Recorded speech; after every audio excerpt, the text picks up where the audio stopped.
B A honours राजनीति विज्ञान semester 1 discipline specific course भारतीय राजनीतिक चिंतन में विचार और संस्थाएं ideas and institutions in Indian political thought महत्वपूर्ण प्रश्न और उत्तर शीर्षक कौटिल्य के राज्य के सप्तांग सिद्धांत प्रश्न कौटिल्य के राज्य के सप्तांग सिद्धांत का वर्णन कीजिए उत्तर सप्तांग शब्द 7 अंगों घटकों या तत्वों को इंगित करता है साथ में वह एक जीव के रूप में राज्य का गठन करते हैं अर्थात एक रथ की तरह जो 7 भागों से बना होता है और प्रत्येक भाग एक दूसरे के अधीन होता है एक हद तक राज्य का सप्तांग सिद्धांत प्राचीन यूनानी राजनीतिक दर्शन में विस्तार पाता है उदाहरण के लिए मानव शरीर के साथ राज्य की तुलना करते हुए प्लेटो ने तर्क दिया था कि जिस तरह उंगली में कट लगने से शरीर में दर्द होता है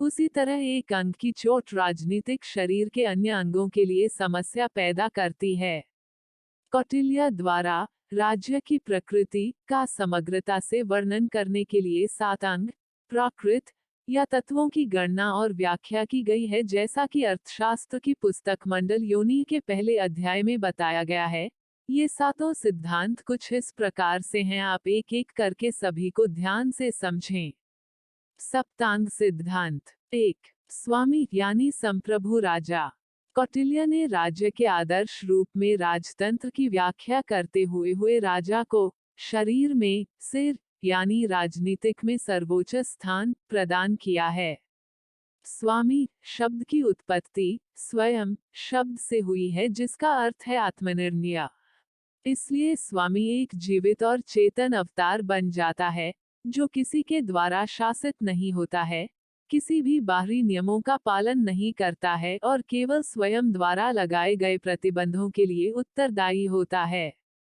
वह कानूनी और राजनीतिक अधिकार और शक्ति का प्रतीक है कौटिल्य स्वामी के गुणों की 4 व्यापक श्रेणियों की एक व्यापक सूची देते हैं जो एक स्वामी के आदर्शों का निर्माण करते हैं 1 आमंत्रित प्रकृति के गुण 2 बुद्धि और अंतर्ज्ञान के गुण 3 उत्साह के गुण 4 आत्म संयम और आत्मा के गुण गुणों का यह वर्गीकरण लोगों की जबरदस्ती और अधीनता की विशेषता वाले राजशाही की सामान्य धारणा को पूरक बनाता है इस प्रकार राजा को निरंकुश नहीं होना चाहिए केवल सैन्य बल के माध्यम से शक्ति का प्रयोग करना चाहिए साथ ही स्नेह के माध्यम से अपनी प्रजा पर शासन करना चाहिए जिन कर्तव्यों और कार्यों को करने के लिए उसे पदासीन किया जाता है वे 2 प्रकार के होते हैं 1 सुरक्षात्मक कार्य राजा से अपने लोगों के प्राकृतिक संरक्षक और रक्षक होने के नाते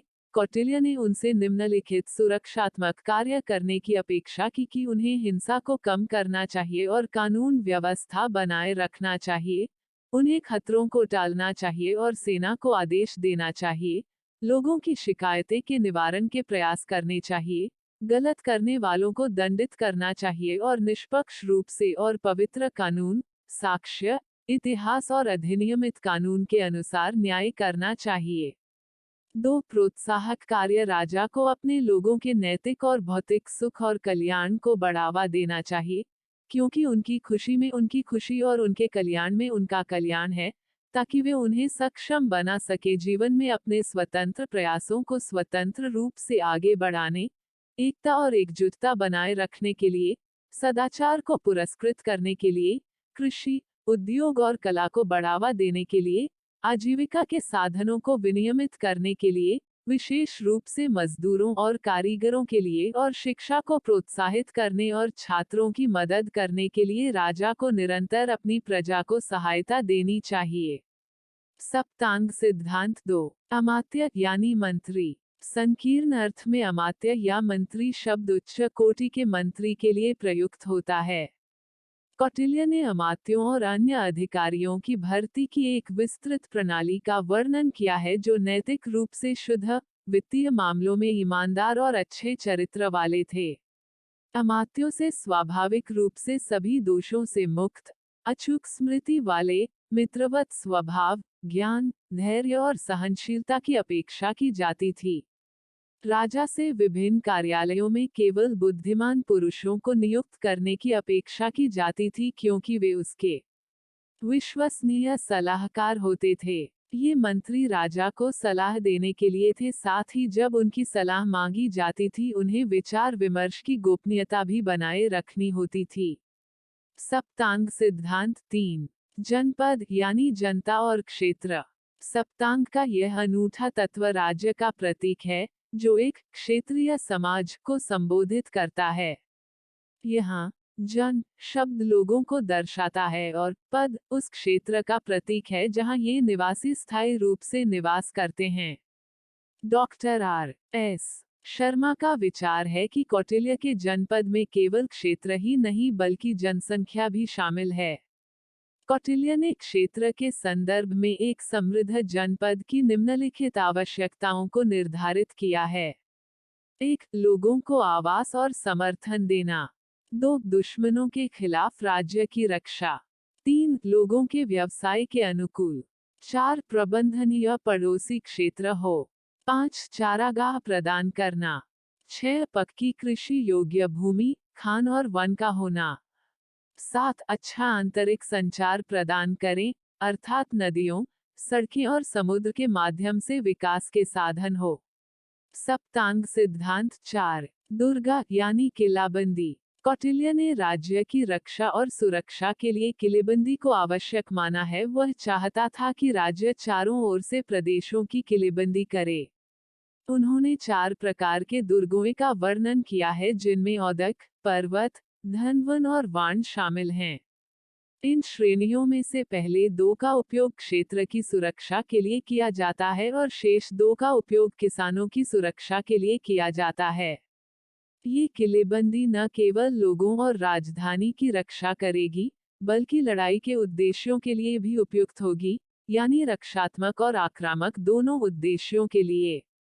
सप्तांग सिद्धांत 5। कोष यानी खजाना। हर समय और परिस्थितियों में राज्य के अस्तित्व के लिए फलती फूलती अर्थव्यवस्था आवश्यक है। शायद इसीलिए प्राचीन भारत के दार्शनिक राजकोष को राज्य के एक आवश्यक तत्व के रूप में देखते थे। कौटिल्य एक समृद्ध कोष चाहते थे। उन्होंने विशेष रूप से राजा को निर्देश दिया कि वे राष्ट्र की संपत्ति को केवल जायज और धार्मिक तरीकों से अर्जित करें और किसी भी तरह से अनुचित और अनैतिक तरीकों से अर्जित न करें। राजस्व संग्रह के लिए कौटिल्य ने निम्नलिखित वैध स्रोतों का सुझाव दिया। 1. भूमि कर के विभिन्न रूप। 2. बाजार में वस्तुओं की बिक्री पर लगाया गया शुल्क। 3. आयात और निर्यात पर कर। 4. विविध कर अर्थात टैक्स। सप्तांग सिद्धांत 6। दंड यानी सेना। कौटिल्य ने राज्य की सबसे महत्वपूर्ण आवश्यकता के रूप में एक मजबूत और वंशानुगत क्षत्रिय सेना की बात की है। उसने वंशानुगत सेना पर जोर दिया, क्योंकि यह न केवल कुशल और राजा की इच्छा के प्रति आज्ञाकारी होगी बल्कि दोहरेपन से भी मुक्त होगी। सेना राजा के रक्षात्मक और आक्रामक दोनों उद्देश्यों की पूर्ति करेगी। अतः कौटिल्य के लिए सेना के रख रखाव और संगठन पर अत्यधिक ध्यान देना स्वाभाविक था।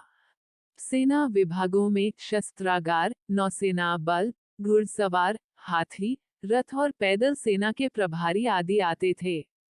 सप्तांग सिद्धांत 7। मित्र यानी सहयोगी। यह महसूस करने के बाद कि राजनीतिक अलगाव का अर्थ मृत्यु है, कौटिल्य ने सहज और कृत्रिमा नामक 2 प्रकार के सहयोगियों को मान्यता दी है। सहज या प्राकृतिक सहयोगी वह है जिसकी दोस्ती राजा के पिता और दादा के समय से चली आ रही है और जो तत्काल पड़ोसी दुश्मन के क्षेत्र के करीब स्थित है। कृत्रिमा या अर्जित सहयोगी वह है जिसकी मित्रता धन और जीवन की रक्षा के लिए विशेष रूप से राजा द्वारा की जाती है। कौटिल्य ने एक ऐसे सहयोगी को प्राथमिकता दी, जो पारंपरिक, स्थायी, अनुशासित और उत्साही हो और जिससे विरोध या विद्रोह की संभावना न्यूनतम हो। निष्कर्ष: कौटिल्य की राज्य की अवधारणा, हालांकि अंग्या राज्य के तत्वों के उनके विवरण में स्पष्ट रूप से परिलक्षित होती है। उन्होंने राज्य शब्द को विशेष रूप से परिभाषित नहीं किया, क्योंकि वे अनिवार्य रूप से एक कार्यशील व्यक्ति थे, न कि एक सिद्धांतवादी। राज्य की आंतरिक और बाहरी सुरक्षा के लिए उनकी चिंता और जोर मानवता को प्रकृति के एक प्रकार के हॉब्सियन राज्य से बचाने के लिए था। सप्तांग सिद्धांत न केवल मनुष्य की राजनीतिक प्रकृति, बल्कि उसके राजनीतिक संस्थानों, विशेष रूप से राज्य के कामकाज की कौटिल्य की गहरी समझ की एक ज्वलंत अभिव्यक्ति है। तो कुल मिलाकर इस प्रस्तुति में हमने समझा कौटिल्य के राज्य के सप्तांग सिद्धांत के बारे में। प्रस्तुति समापन। आपका धन्यवाद। Disclaimer: This notes has been made after a lot of research, yet the accuracy of the answers may vary. The author assumes no responsibility or liability for any errors or omissions in the content of this notes. The information contained in this notes is provided on an as-is basis with no guarantees of completeness, accuracy, usefulness or timeliness.